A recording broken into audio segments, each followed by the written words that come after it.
सार में सब जानेंगे। यजुर्वेद का 33वां अध्याय चल रहा है। कल हमने मंत्र संख्या 5 के ऊपर विचार किया था। उस मंत्र में परमेश्वर के रक्षक स्वरूप को परंपरा से बताया गया था कि परमेश्वर सारे संसार की रक्षा करने वाला है और वह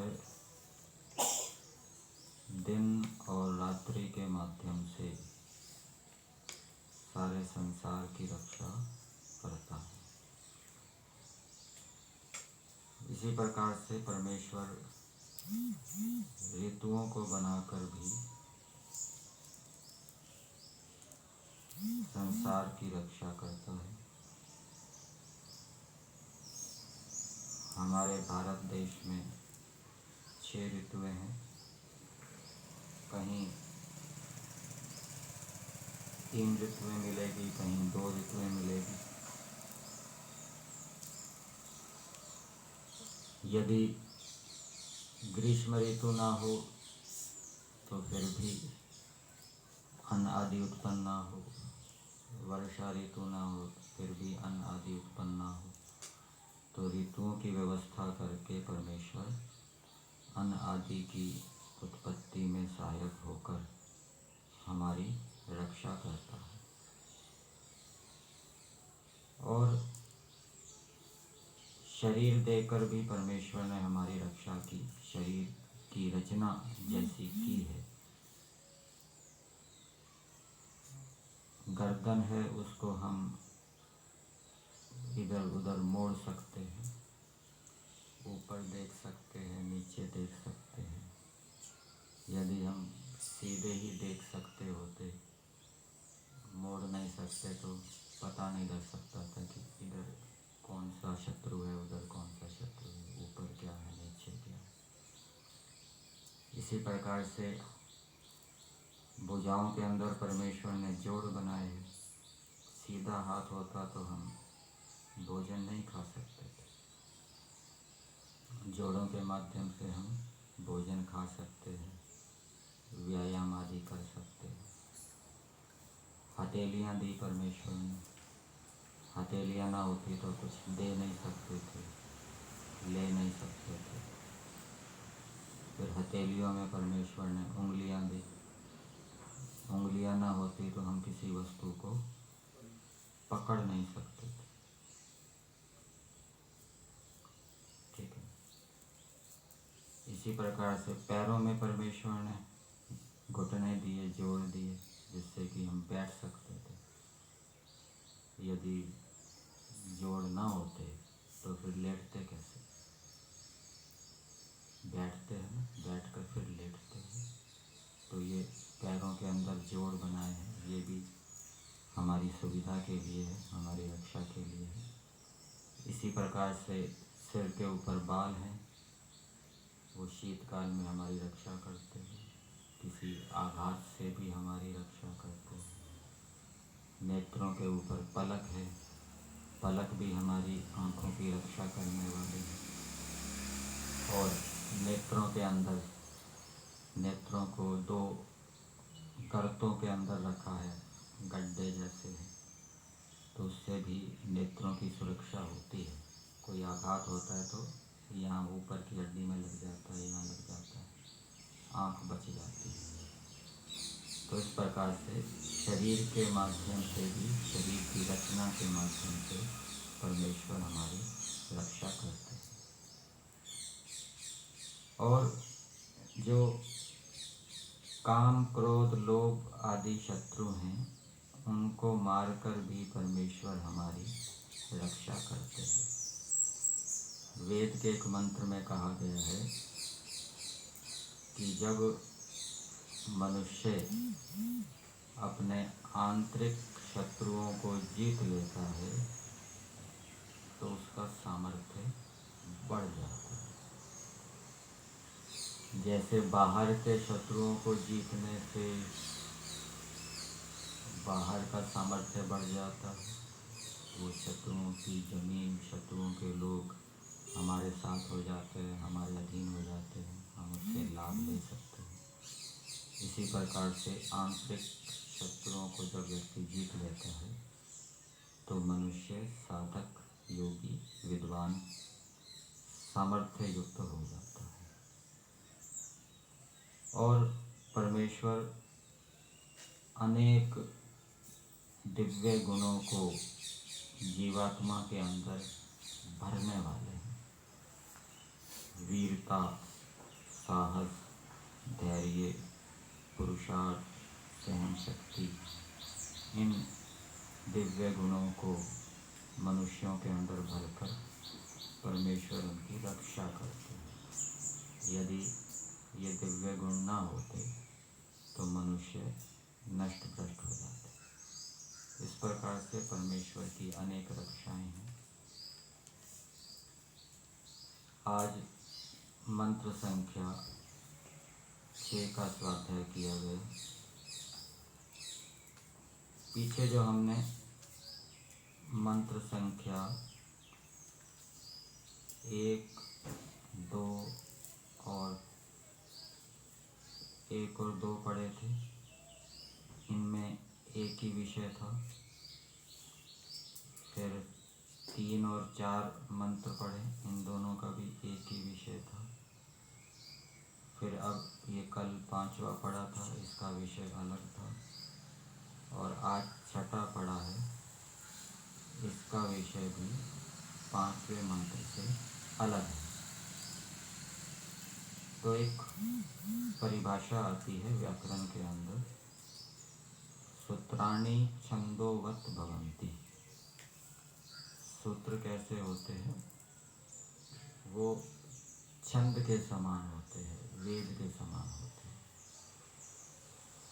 सूत्र व्याकरण में भी होते हैं, दर्शन में भी होते हैं, और जो कल्प शास्त्र हैं उनके अंदर भी सूत्र मिलेंगे आपको। तो उन सूत्रों के अंदर भी हमें ये व्यवस्था मिलेगी कि कुछ सूत्रों में एक ही विषय चलेगा, फिर नया विषय आ जाएगा,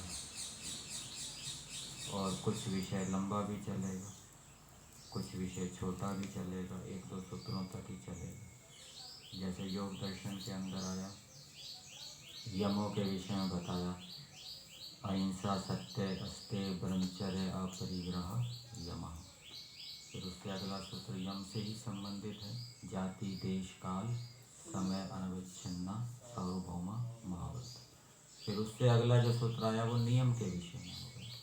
ये 2 सूत्र यम से संबंधित है। तो ऐसी व्यवस्था हमें सूत्रों के अंदर भी मिलेगी।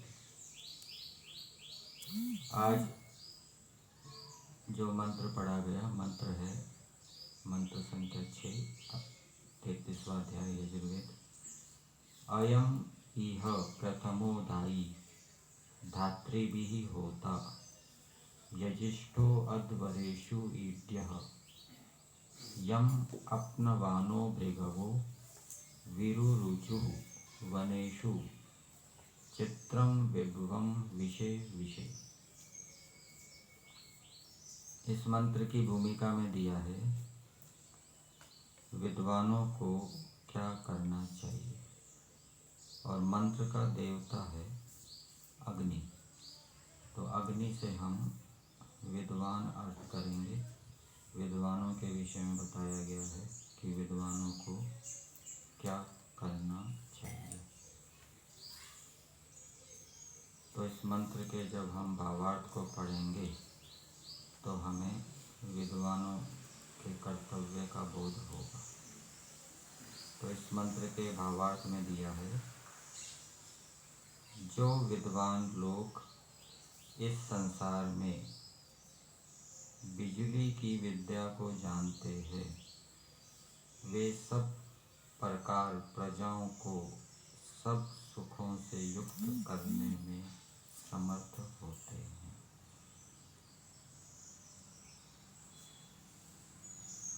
परोपकार की परिभाषा के अंतर्गत ये बताया गया था, दूसरों के दुखों और दुर्गुणों को दूर करना और उनको सुखों और अच्छे गुणों से युक्त करना, ये परोपकार है। तो जो विद्युत की विद्या को जानते हैं, जिसको आजकल हम इलेक्ट्रिकल इंजीनियरिंग भी कह सकते हैं, कंप्यूटर इंजीनियरिंग होती है, इलेक्ट्रिकल इंजीनियरिंग होती है, तो वो प्रजाओं को सुखी कर सकते हैं। विद्याएं अनेक होती हैं, वायु की विद्या भी होती है, अग्नि की विद्या भी होती है, प्राण विद्या भी होती है, और खगोल विद्या, भूगर्भ विद्या आदि अनेक प्रकार की विद्याएं होती हैं। तो विद्याओं का प्रयोजन ये है कि उससे हमें सुख मिलता है और दूसरों को भी हम सुखी कर सकते हैं। यदि हम परोपकार करना चाहते हैं, दूसरों को सुख देंगे तो हमारा पुण्य कर्माशय बनेगा, दूसरे को दुख देंगे तो पाप कर्माशय बनेगा, पाप का घड़ा बढ़ेगा जितना हम दुख देंगे। तो जितनी अधिक हमारे पास विद्याएं होगी और उन विद्याओं के माध्यम से हम दूसरों को सुख देंगे तो उससे हमारा पुण्य बढ़ेगा, और जितना अधिक पुण्य अधिक होगा हमारे पास, उतना हम जो चरम लक्ष्य है उसको प्राप्ति में हमें सहायता मिलेगी। तो ये अनेक विद्याएं, जिनको शिल्प विद्या भी कह सकते हैं, विद्युत अग्नि आदि की विद्या को जानकर उनसे अनेक प्रकार के साधनों को बनाना, तो इसकी चर्चा महर्षि दयानंद जी ने यजुर्वेद के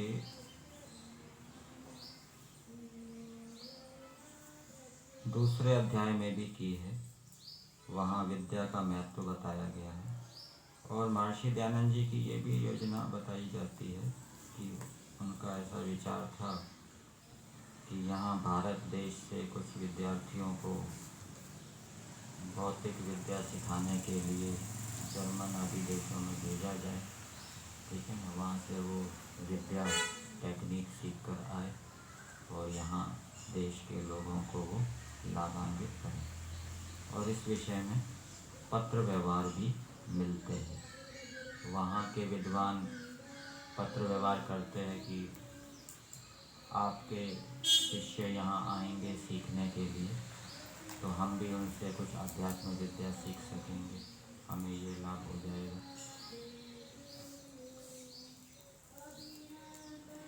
यजुर्वेद के दूसरे अध्याय के 14वें मंत्र के भावार्थ में महर्षि दयानंद जी लिखते हैं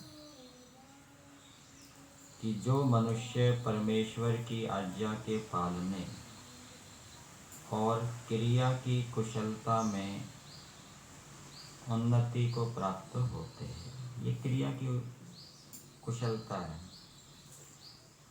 ठीक है।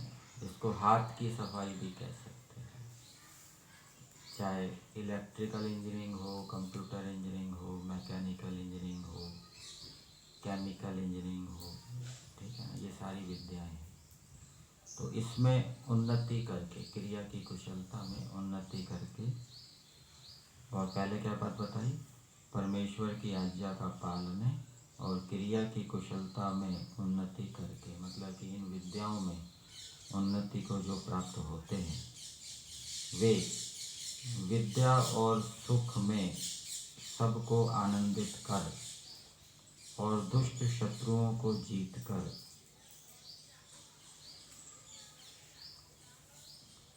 शुद्ध होके सुखी होते हैं,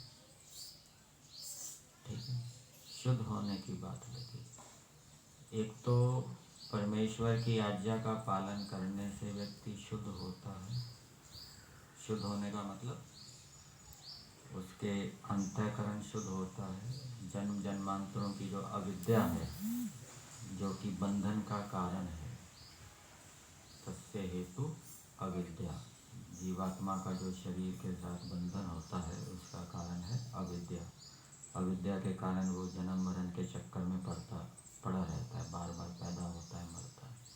तो परमेश्वर की आज्ञा का पालन करने से वो अविद्या क्या है, नष्ट होती है। हमारा जो जन्म मरण का जो बंधन है वो ढीला पड़ता है, हम शुद्ध होते हैं। और दूसरा क्या लिखा, क्रिया की कुशलता से। किसी को कपड़ा काटना आता है, किसी को कपड़ा काटना नहीं आता। किसी को कपड़े की पहचान है कि कौन सा कपड़ा मिक्स है, कौन सा शुद्ध है, किसी को कपड़े की पहचान नहीं है। किसी को घी की पहचान है, कौन सा शुद्ध घी है, कौन सा मिलावट वाला है, किसी को उसकी पहचान नहीं है।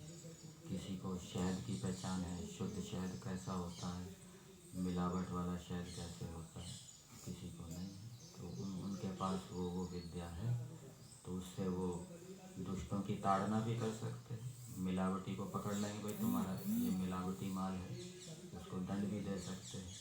और जिसके पास ये विद्या नहीं होगी वो मिलावट करने वालों को नहीं पकड़ पाएगा, उसकी जो गलत कार्य है वो चलता जाएगा, एक प्रकार से वो उसको बढ़ावा देने वाला होगा। ठीक है ना। यदि विद्या हमारे पास होगी तो हम उसको ब्रेक लगा सकते हैं, रोक सकते हैं कि तुम्हारा ये माल गड़बड़ है, तुम असली कहकर क्या बेच रहे हो, ये ठीक नहीं। तो उससे भी विद्या की उन्नति से तो दिया, विद्या और सुख में सबको आनंदित कर।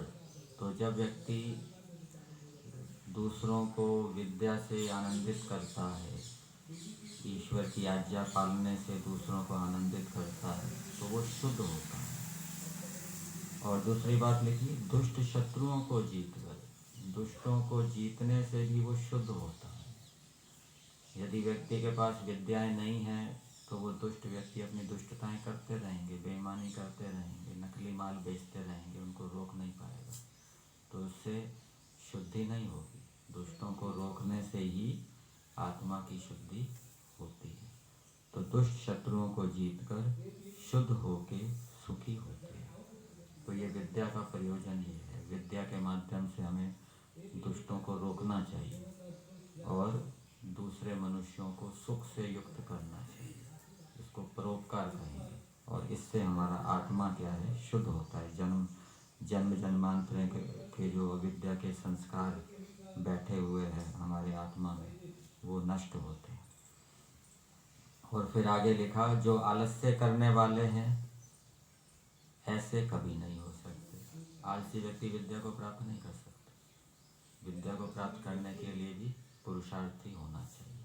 इसलिए श्लोक आपने सुना होगा, सुखार्थी ना कुतो विद्या, विद्यार्थी ना कुतो सुख। आलसी व्यक्ति तो सुख चाहे, उसको तो सुख चाहिए, वो तो सुखार्थी है। सुखार्थी को विद्या की प्राप्ति नहीं होती। विद्या की प्राप्ति किसको होती है, विद्यार्थी को, पुरुषार्थी को। और फिर एक बात और लिखी है महर्षि दयानंद जी ने,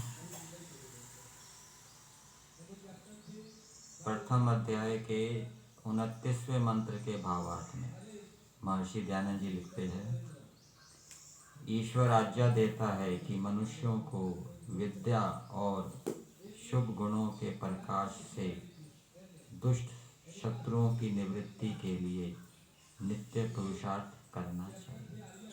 विद्या के बिना हम शत्रुओं को जीत नहीं सकते। और शत्रु पता नहीं कैसी कैसी नई नई टेक्निक खोज कर रहे हैं, नए नए हथियार बना रहे हैं। अब उन हथियारों का मुकाबला करने के लिए धार्मिक व्यक्तियों के पास भी तो विद्या होनी चाहिए, वो भी उससे शक्तिशाली हथियार बनाए उन हथियारों का मुकाबला करने के लिए। तो मनुष्यों को विद्या और शुभ गुणों के प्रकाश से दुष्ट शत्रुओं की निवृत्ति के लिए नित्य पुरुषार्थ करना चाहिए और सदैव श्रेष्ठ विद्या, अस्त्र शस्त्र और सत्पुरुष युक्त उत्तम सेना भी कैसी होनी चाहिए, सत्पुरुषों से युक्त उत्तम सेना से श्रेष्ठों की रक्षा तथा दुष्टों का विनाश करना चाहिए, जिस करके अशुद्धि आदि दोषों के विनाश होने से सर्वत्र शुद्ध गुण प्रवृत्त हो सकते हैं। तो इससे विद्या के माध्यम से अस्त्र शस्त्रों का निर्माण करेंगे, शत्रुओं को जीतेंगे, तो उससे संसार में जो अशुद्धि आदि दोष हैं वो दूर होंगे, शुद्ध गुणों की प्रवृत्ति होगी, उससे परोपकार होगा और पुण्य कर्माशय बनेंगे और उससे आत्मा की भी पवित्रता होगी। तो ये प्रयोजन है। महर्षि दयानंद जी ने इस भौतिक विद्या की ओर भी बहुत बल दिया है। और एक जगह स्वामी सत्य प्रकाश सरस्वती जी लिखते हैं कि यदि भारत, भाव रूप में बताता हूँ, कि यदि भारत पहले आज़ाद हो गया होता तो वो भी यूरोप ने जो विज्ञान के क्षेत्र में प्रगति की है, भारत उससे पीछे ना रहता, वो उसके मुकाबले में होता। लेकिन दुर्भाग्य से बहुत देर में आज़ादी मिली। सत्यार्थ प्रकाश कब लिखा गया और उसके कई सालों के बाद आज़ादी मिली। तो इस कारण से भारत दूसरे यूरोपीय देशों से विज्ञान आदि के क्षेत्र में पिछड़ गया, बहुत पिछड़। तो यहाँ पर वैज्ञानिक अर्थ किया गया है इस मंत्र का। कौन सा अर्थ? वैज्ञानिक। मंत्रों के 3 प्रकार के अर्थ बताए जाते हैं। एक आध्यात्मिक अर्थ। आध्यात्मिक अर्थ होता है आत्मा परमात्मा से संबंधित। दूसरा होता है व्यवहारिक अर्थ या आदि भौतिक अर्थ, जिसमें राजा, प्रजा, सेनापति आदि का व्यवहार बताया जाता है। और तीसरा होता है आदि दैविक अर्थ, वो विज्ञान संबंधी होता है। तो इस मंत्र में विद्युत की विशेषताएं बताई गई हैं। मंत्र के शब्दों को हम पदार्थ के माध्यम से देखते हैं। हे मनुष्यों, परमेश्वर मनुष्यों को संबोधित करते हुए कह रहे हैं, इस मंत्र के माध्यम से मनुष्यों को संदेश दे रहे हैं और दृष्टांत दे रहे हैं, दृष्टांत के माध्यम से समझा रहे हैं कि जैसे कुछ लोगों के बारे में बता रहे हैं कि जैसे ये लोग विशेषकर विद्युत रूप अग्नि को प्रदीप्त करते हैं या करें, वैसे उसको तुम लोग भी धारण और प्रकाशित करो। ये दृष्टांत से समझाया है कि जैसे ये लोग हैं, ये विद्युत आदि अग्नि को प्रकाशित करते हैं, करने वाले हैं, वैसे तुम भी इनको करो। तो वो कौन से है, दृष्टांत क्या है वो बताते हैं। जैसे धात्री भी धारण करने वालों से यह इस संसार में, धारण करने वाले कौन है? विद्वान भी धारण करने वाला होता है, राजा भी प्रजा को धारण करने वाला होता है। विद्वान अनेक प्रकार की विद्याओं को सिखाकर जिज्ञासुओं को सुखों में धारण करता है, विद्याओं में धारण करता है। तो जैसे धात्री भी धारण करने वालों से, परमेश्वर भी धारण करने वाला है। परमेश्वर का नाम क्या है? धाता। विधाता नाम भी है, धाता भी है, धारण करने वाला। सारे संसार को किसने धारण किया हुआ है? परमेश्वर ने धारण किया है। तो धारण करने वालों से यह संसार में, जैसे अब विद्युत की विशेषताएं बता रहे हैं। उस विद्युत की क्या विशेषता है? विषय, विषय, विष कहते हैं प्रजा को। विष शब्द हलंत, ये प्रजा के अर्थ में मिलेगा और इससे वैश्य शब्द बनता है। जो प्रजा के अंदर जाता है, ठीक है ना। वैश्य क्या होता है? वो या तो खेती करेगा या व्यापार करेगा, तो उसकी जो वस्तुएं हैं वो प्रत्येक प्रजा के पास होगी, प्रत्येक प्रजा का व्यक्ति उसका उपयोग करेगा। तो एक प्रकार से जो वैश्य है वो प्रजा के अंदर प्रवेश करने वाला होता है। प्रजा के लोग वैश्य द्वारा उत्पन्न किए गए अन्न या वस्तुओं का उपयोग करते हैं। तो विषय विषय प्रजा प्रजा के लिए यह प्रथमः विस्तार वाला, ये विद्युत की विशेषता बताई जा रही है। विद्युत कैसी है? प्रथम है, विस्तार वाली है, अर्थात वो फैलती है विद्युत। होता सुखदाता, और ये विद्युत कैसी है? ये सुख देने वाली है। विद्युत से हम अनेक प्रकार के सुख प्राप्त कर सकते हैं। ये जो बिजली है, पंखा है, कूलर है, फ्रिज है, मोबाइल है, कंप्यूटर है, इनके माध्यम से हम अनेक कार्यों को सिद्ध करके ये जो सुख प्राप्त कर रहे हैं, इसमें कारण क्या है? विद्युत है। तो ये सुखदाता है, सुख को देने वाली है। और शरीर के अंदर भी विद्युत होती है। जैसे बाहर, शरीर के बाहर वातावरण में विद्युत होती है, शरीर के अंदर भी विद्युत होती है। बाहर जैसे विद्युत तोड़फोड़ करती है, गिर जाती है, जला देती है, वृक्षों के ऊपर गिरती है, वृक्षों को जला देती है अथवा तोड़फोड़ कर देती है। ऐसे ही शरीर के अंदर भी यदि विद्युत विकृत हो गई तो वो भी शरीर के अंगों को जला देगी। गुर्दा जल जाएगा, आँख जल जाएगी, या तोड़ फोड़ कर देगी, छेद कर देगी, गुर्दे में छेद कर देगी, आँख में छेद कर देगी। ठीक है। तो विद्युत के साथ हमारा साम्य हो। विद्युत भी एक देवता है, तो उसके लिए हमें ईश्वर की आज्ञा का पालन करना चाहिए और विद्युत संबंधी विद्या भी जाननी चाहिए कि शरीर के अंदर विद्युत किस प्रकार से हमारे अनुकूल रहे। ब्रह्मचर्य सूक्त में आता है ना, तस्मिन् देवः सम्मनसो भवन्ति। उस ब्रह्मचारी के अंदर सभी देव क्या हैं? उसके अनुकूल हो जाते हैं, उसके कार्य में सहायक होते हैं। और यदि विद्युत आदि देव अंदर तोड़ फोड़ करने लग जाएं, जलाने लग जाएं, तो वो फिर उसके कार्य में बाधक हो जाएंगे। तो होता सुखदाता यजिष्ठः अतिशय कर संगत करने वाला।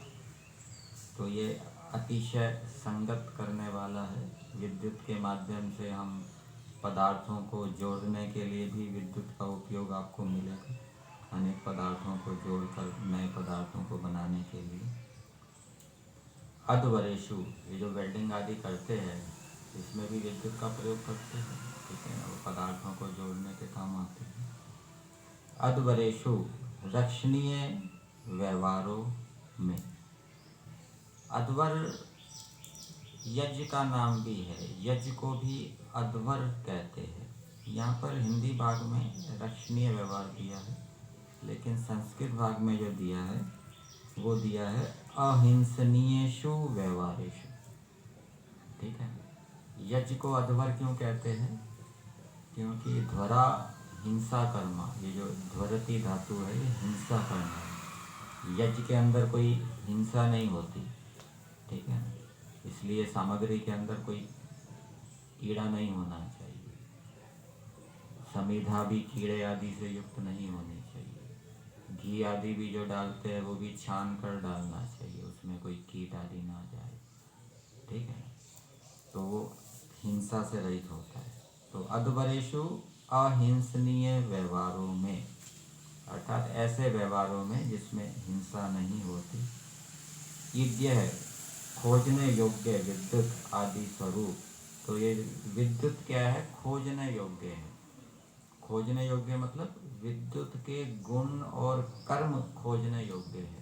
कुछ गुण तो बताए हैं, कुछ विशेषताएं तो मंत्रों के अंदर बताई है। आज के मंत्र में भी कुछ विशेषताएं बताई हैं। और भी विद्युत की विशेषताओं को खोजकर उनका क्या है? उपयोग लेना चाहिए। जैसे मान लीजिए कोई औषधि है, पहले कोई जानता नहीं था ये क्या औषधि है, ऐसे ही उसको खरपतवार के रूप में समझते थे। फिर उसका प्रयोगशाला के अंदर उसका टेस्ट किया गया, उसके गुणों को जाना गया। भाई हाँ, ये तो हृदय के लिए भी अच्छी है, ये तो लीवर के लिए भी अच्छी है। तो उसके गुणों को जाना ना, उसके गुणों को खोजा, फिर उसके माध्यम से औषधि बनाई, उसका उपयोग किया। इसी प्रकार से विद्युत के जो गुण हमें पता नहीं है, उन गुणों को हमें जानना चाहिए और फिर उसके माध्यम से हमें अपने प्रयोजनों को सिद्ध करना चाहिए। तो खोजने योग्य विद्युत आदि स्वरूप अग्नि ढाई धारण किया जाता है। तो ये पहली बात बताई कि जैसे धारण करने वाले इस संसार के अंदर ऐसी ऐसी विशेषताओं वाली विद्युत को धारण करते हैं। विद्युत को धारण करते हैं मतलब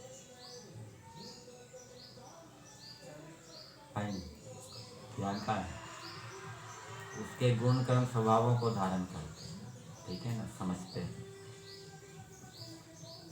और फिर दूसरा वो दे रहे हैं उदाहरण, जैसे भृगवः, भृगु नाम आया है। भृगु किसको कहते हैं? यहाँ पर संस्कृत भाग में अर्थ दिया है परिपक्व ज्ञान, जिनका ज्ञान क्या हो गया है? परिपक्व हो गया। कच्चे ज्ञान वाले और परिपक्व ज्ञान वाले, जिसको विषयों की हानि के विषय में कच्चा ज्ञान होगा, वो विषयों की ओर आकर्षित हो जाएगा, और जिसको विषयों की हानि के विषय में पक्का ज्ञान होगा, वो विषयों की ओर आकर्षित नहीं होगा। तो ज्ञान पक्का कैसे होता है? ज्ञान परिपक्व कैसे होता है? संशयों के दूर होने से, नए ज्ञान की प्राप्ति होने से वो ज्ञान क्या है? परिपक्व होता है, दृढ़ होता है। यहाँ से हिंदी भाग में अर्थ दिया है दृढ़ ज्ञान वाले। विवेक ख्याति र विप्लवा आनोपाय। विवेक ख्याति दृढ़ होती है। दृढ़ कैसे होती है? जब बिल्कुल अविद्या दूर हो जाती है तब विवेक ख्याति दृढ़ होती है। और वो अविद्या दूर किससे होती है? ईश्वर से, जब हमें विद्या प्राप्त होती है। और ईश्वर से विद्या प्राप्त कब होती है? जब हम ईश्वर को प्रसन्न करते हैं, अच्छे कार्यों को करते हैं, पुण्य कार्यों को करते हैं, तो ईश्वर प्रसन्न होकर हमारी अविद्या को दूर करता है। इसलिए जो तप है ये शीघ्र ही अविद्या को नष्ट करने वाला है।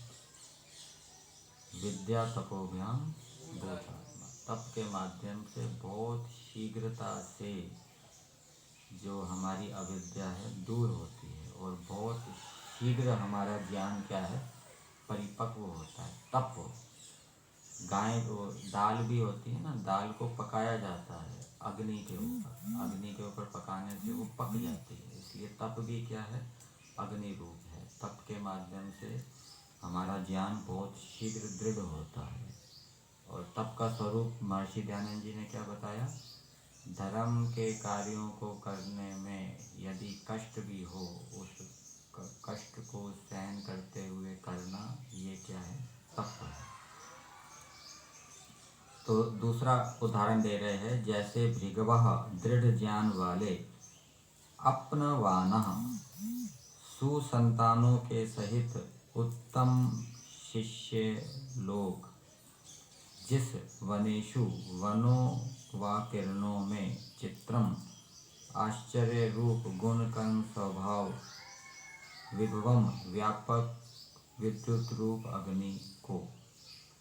तो ये जो दिया है वनेषु और वनों में, ये विभवम को इसके साथ जोड़ लेंगे। वनों में जो व्यापक है, वनों के अंदर जो लकड़ी होती है, पेड़ों की लकड़ी, उनके घर्षण से भी विद्युत उत्पन्न होती है, उनके अंदर रहती है सूक्ष्म रूप में। और किरणों में भी वो रहती है, व्यापक होती है। ये इस मंत्र के अंदर बताया है। कुछ तो इन विद्युत की विशेषताएं बताई। और सुसंतानों के सहित उत्तम शिष्य लोग ऐसी विद्युत को, और वो विद्युत कैसी है? आश्चर्य रूप गुण कर्म स्वभाव वाली है। ईश्वर को भी आश्चर्य रूप कहते हैं। ईश्वर को आश्चर्य रूप क्यों कहते हैं? क्योंकि ईश्वर जैसा ना कोई हुआ ना होगा। ईश्वर के तुल्य कोई नहीं है, ना कोई उसके बड़ा है, उसके बराबर का कोई नहीं है। इसलिए ईश्वर को कहते हैं आश्चर्य गुण कर्म स्वभाव। ठीक है। कोई खिलाड़ी आ जाए और वो किसी खेल के अंदर बहुत बढ़िया प्रदर्शन करे तो सारे देखकर आश्चर्य करते हैं, देखो इसमें सारे रिकॉर्ड तोड़ दिए पिछले। तो जब तक उसके मुकाबले का कोई नहीं आएगा तब तक वो आश्चर्य रूप ही रहेगा। तो आश्चर्य रूप खिलाड़ी है, सब सारे रिकॉर्ड तोड़ दिए इसने, ठीक है। इसी प्रकार से ईश्वर हमेशा आश्चर्य रूप रहता है, उसके मुकाबले का कभी कोई बनता ही नहीं। तो विद्युत भी कैसी है? आश्चर्य रूप है। जैसे गुण कर्म स्वभाव विद्युत के हैं वैसे अन्य किसी पदार्थ के नहीं है।